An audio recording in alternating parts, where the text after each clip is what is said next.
Deep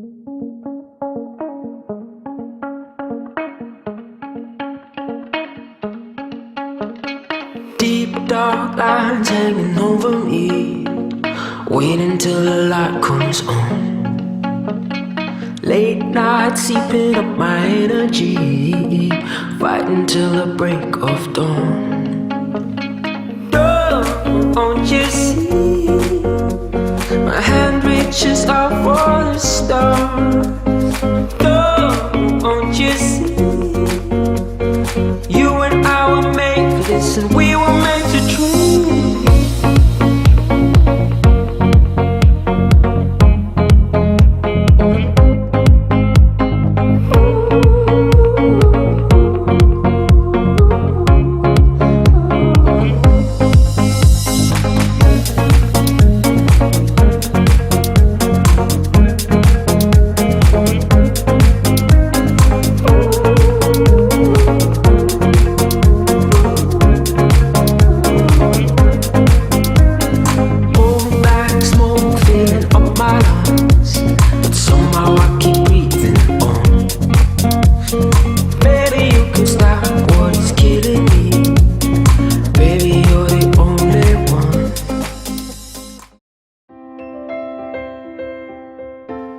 Right, folks, you ready for this? You sure? Right, quick introduction. For all you who don't know, I'm Rory. This is Lewis. So for the day, we're this best man, but after the day, I don't think we will be. So, since we're in Thailand, I think we'll say Sawasdee Krap to all our Thai friends. Sawasdee Krap. All our Scottish pals, Fligan. Fligan. We'd just like to start saying on behalf of the bridesmaids, Lewis, myself, Andrew, thank you very much for your kind words. Yeah. Ours won't be the same, trust me. Just apologies now for any translations lost, but Rosie's assured us that in the wedding videos there'll be subtitles. I think we'll all agree that it's been a great time so far.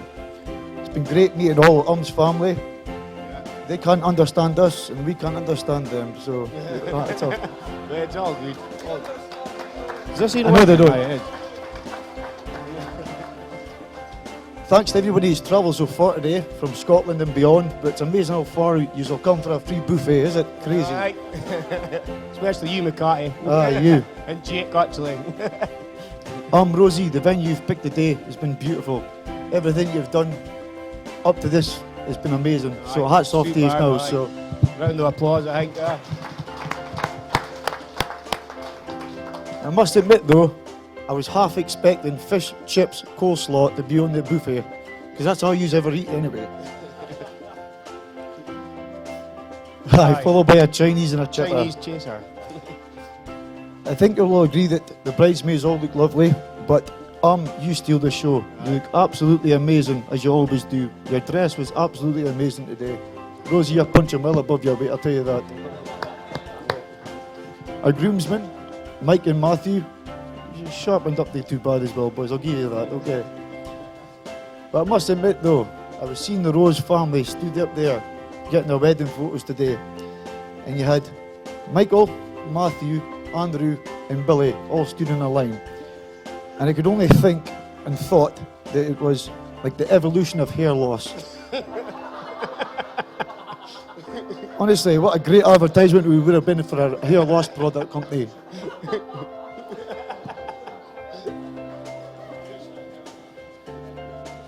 Now for the groom. Well, the saying goes, you can't polish a turd, but you can cover it in glitter. I'm only joking, Randy. You look good today, pal. I'll give you that, right?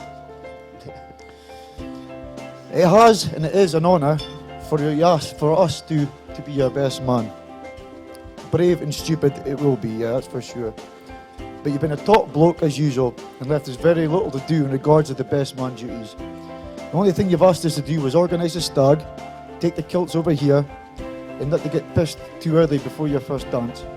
Because we all know what happens when you'll end up doing the palace dance, like you're back in Amadeus. Terrible. Aye, very bad. I mean, you didn't even trust us taking the wedding rings over here, because you lost them twice before today. As mentioned earlier, the stag was one of the things that we had organised. However, if it wasn't the help for Billy, the stag would have never went ahead. He had Billy driving down to Glasgow the day before at 5 o'clock in the morning to renew his passport. So I think a round of applause needs to go to Billy Rose. All right. Yep. Nice one, Billy. But myself and Lewis never knew if he would even make the stag. So we had to come up with a plan B regarding all the costumes and what we would do with them.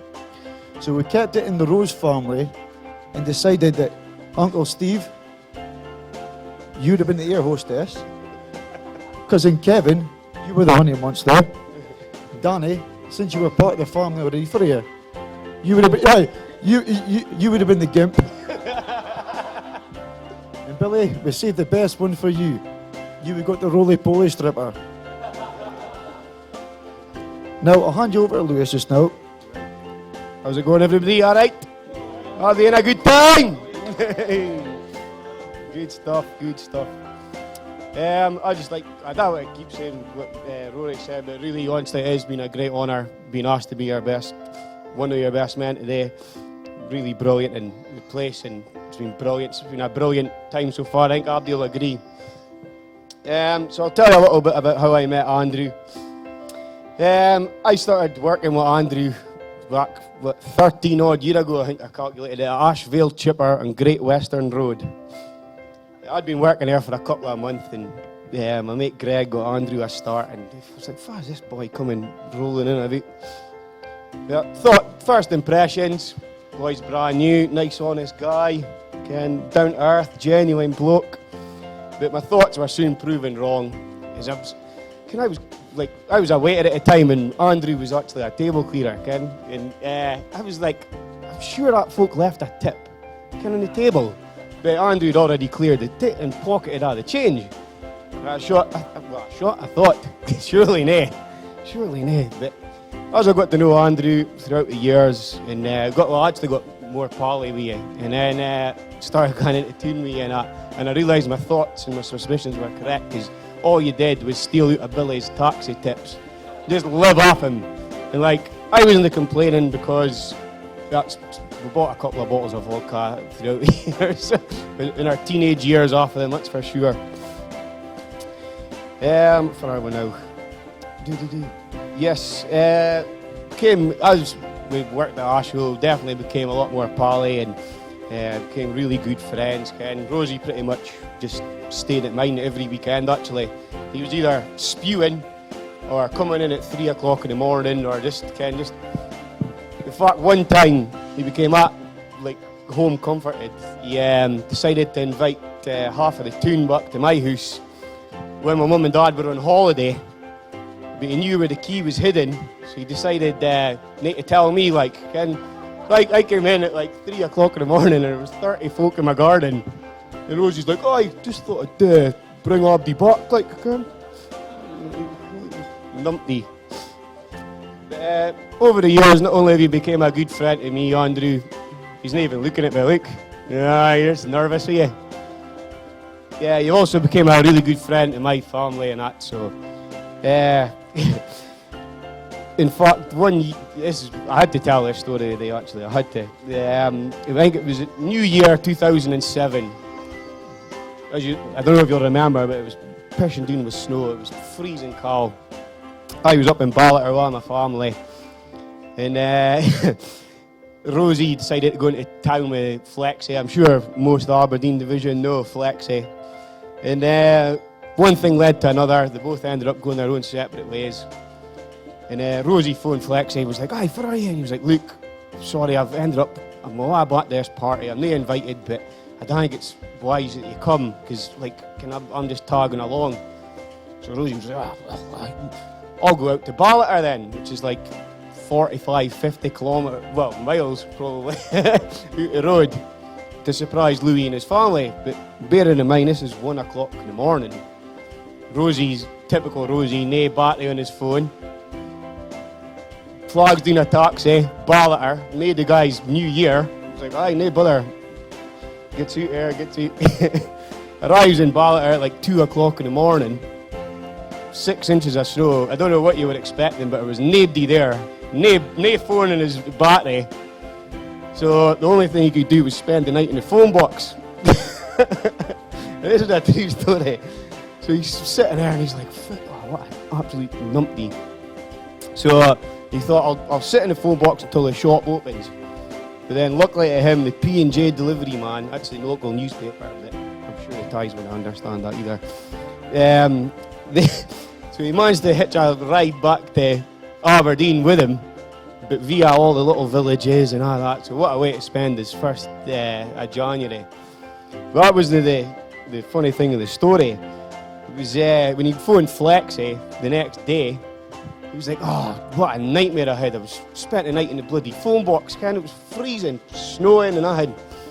Flexi was like, oh, I ended up back at a party. My pal Laura and Kevin Rose, they had a party.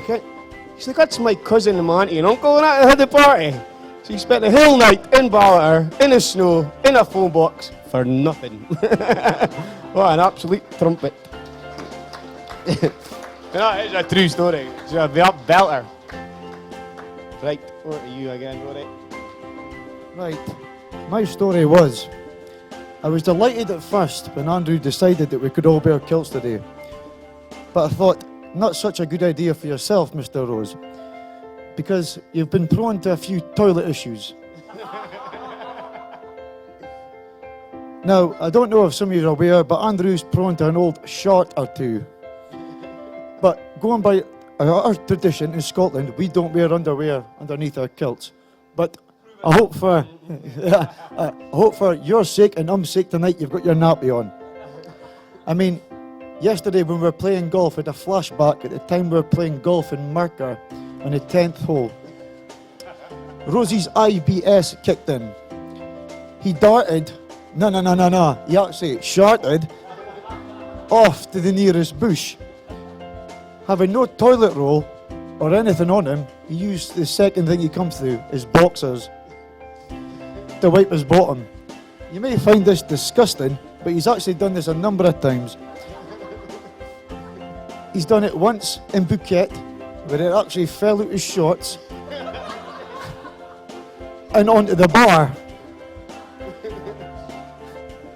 He also, once in a dodgy Indian, went to the hen house and there was no toilet roll, which he knew of, but decided to still go for the toilet and again result to his boxers. So one thing, Andrew, you'll never let your dodgy guts get in the way of a good night, that's for sure, eh? So hats off to you. Now, we've got a bit of a confession. The past 12 months building up this wedding, we found it difficult to tell which stories we could tell about you, Rosie, and which ones are good and which ones are bad.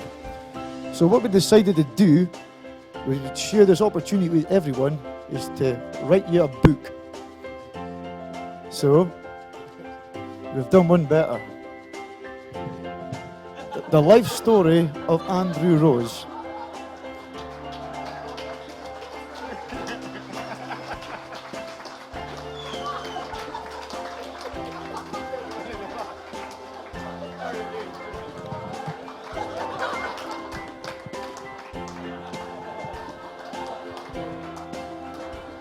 So, in this book, we've got a few tales.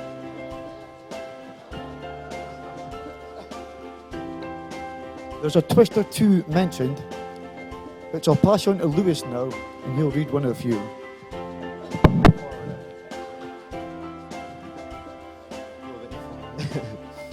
Okay, so now listen up, everyone. We've made a short poem. We best get it to thinks he's eye candy. He struts about thinking he's built up and lean, until we remind him he looks like Mr. Bean.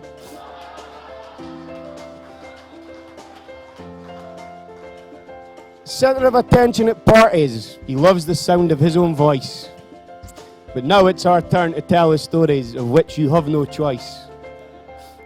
We've always said he could write a book of his crazy times.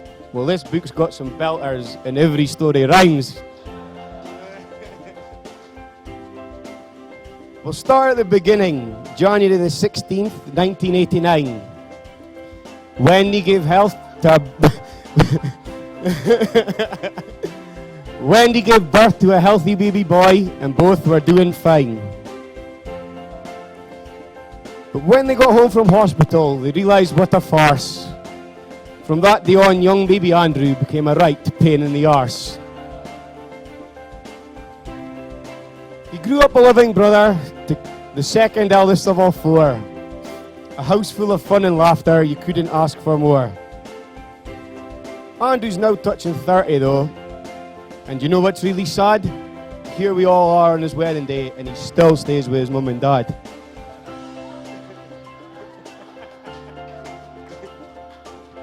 I'll be honest, we did have an original verse, but we weren't really sure whether to put it in or nay, but we thought, why nay?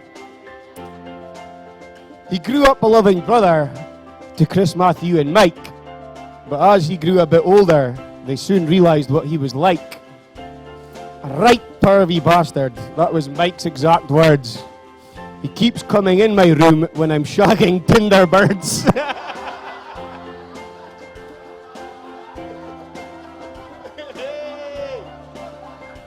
For those of you who don't know Tinder, that's Michael's profile picture.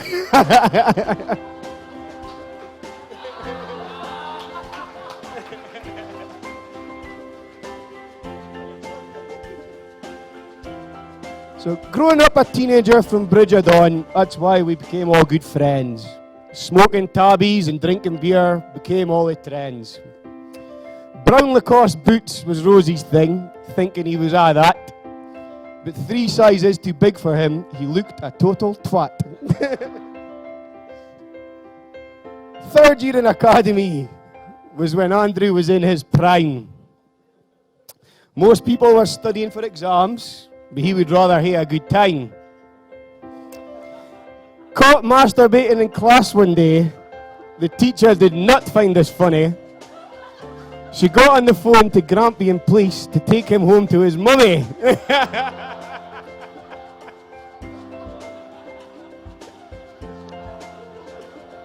That's a true story and all, but I'll let Andrew explain that later.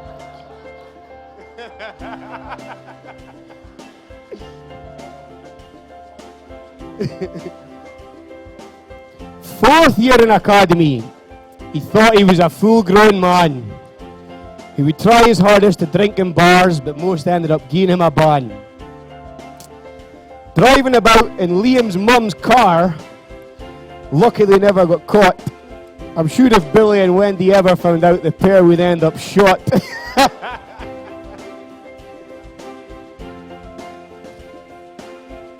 Fifi Trixie Bell was the name of his first real woman. She was one hell of a ride, and you'd always hear her coming. A hand-me-down for Chris's brother, you might find this bizarre, but Fifi wasn't a real woman, it was the name of his first car. And he drove about with a registration plate, Fifi Trixie Bell.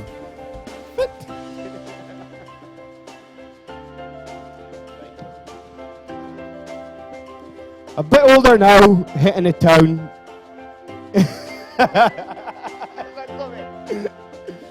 A bit older now, hitting the town. It's great when we're all out.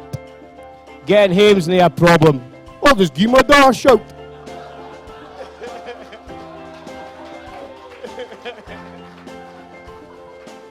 Billy, you're his solution to everything. He must drive you up the wah. Rosie, how the hell you got to do that? I'll just phone my dad.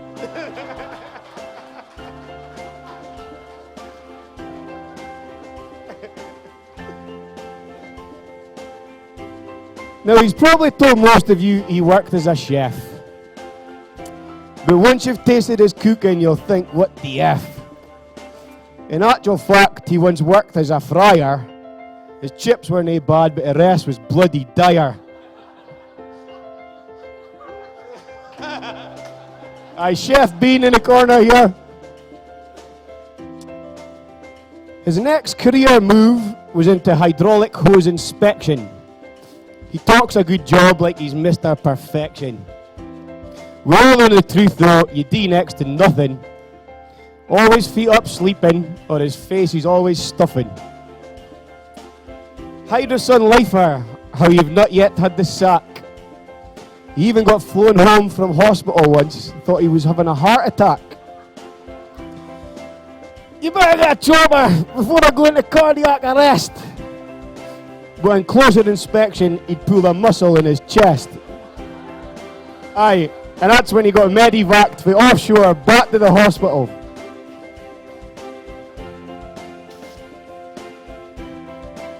He gave us the humble duties to organise his stag. There's only one place that should be, so off we went to Prague.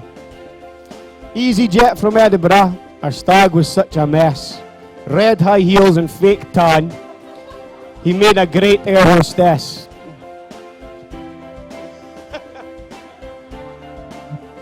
Old Square to New Square, Globe Park to Hard Rock. There's some memories that are a bit hazy, but there's one we all try to block.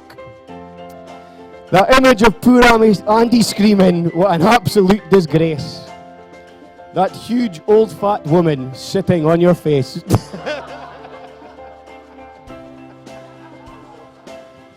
Had to get at you then.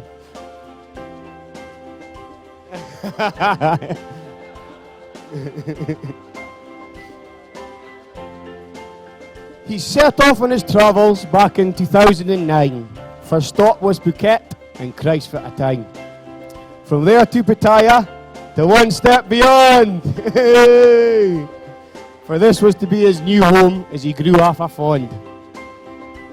As an adult, he's found a love for everything Thai. He's even had 2 fights, so we can't work out why. He's been beat up, bruised. It's almost a crime. He's only had 2 fights and he's been battered 3 times.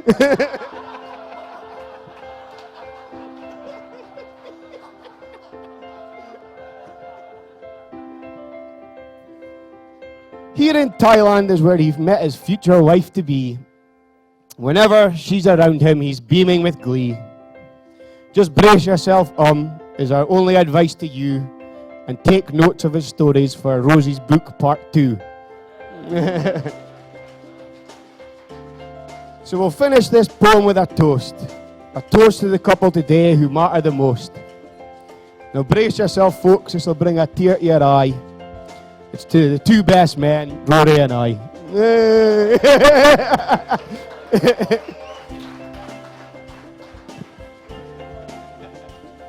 No, but jokes aside.